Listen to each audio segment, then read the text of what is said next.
The Kolbrin Bible, Book of Morals and Precepts, Chapter 39, Vanity. Behold the boisterous man, and observe the vain one. They are arrayed in conspicuous attire, and their desire is to attract the attentions of men. They seek the gathering places, and find their pleasure in the midst of the crowd, for little attraction is to be found in their own company. The vain man scorns wisdom and knowledge. Decency and reserve are strangers to him. He oppresses his inferiors and is insolent to his superiors, who, in return, look down upon his weakness with amusement. He despises the judgment of others and rejects the counsel of his friends. He relies upon his own opinions and is confounded. He pursues bubbles which break at his touch, while trampling underfoot the solid substance which would bring him respect.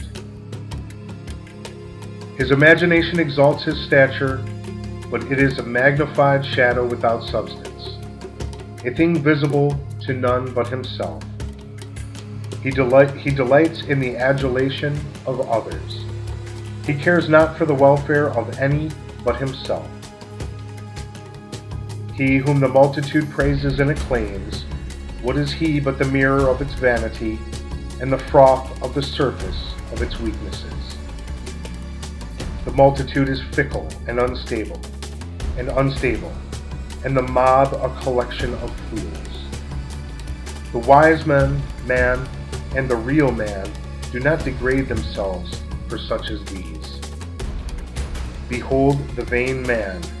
A stream of insincere words pours forth from his hypocritical tongue. He knows the words returned by the waging of ignorant tongues are no better, yet he laps them up as a thirsty dog laps up foul water. He swallows down his own praise with the greed of a swine, but the flatterer comes along and eats him up. Be not one of these puffballs, a bladder filled with wind. Magnify not your stature because of your knowledge, nor be vain because of your attractions. What are you like within? Are you but a false-fronted fool or an unmasked horror? Ask these things of your spirit in the silences. Remember that the lover of praise rarely deserves it, and that to him life is but the shadow of a dream. The things that are worthwhile lie beyond his grasp, for he can see no further than his own reflection and is bedazzled by its useless glitter. If you have become great, having once been lowly, or if having been destitute have acquired possessions, forget not what has happened to you in the days that are past. Place not your whole trust, nor build your hopes on the things which have, after all, but come as a gift from God. You would not be superior to any other man if what had happened to you had happened to him. Is it by your own manliness and goodness that you have risen?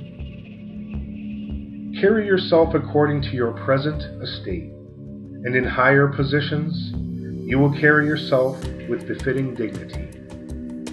Remember that he who thinks too highly of himself when there is no cause also belittles and insults others. Heed the advice of those qualified to give it, and if unpalatable, remember that advice is never liked by those who need it most. Do good while you live, disregarding what men say about you, for the wicked and weak are ever jealous of the strong and good. Never indulge in loudmouth boasting, lest you bring down the contempt of better men upon your head.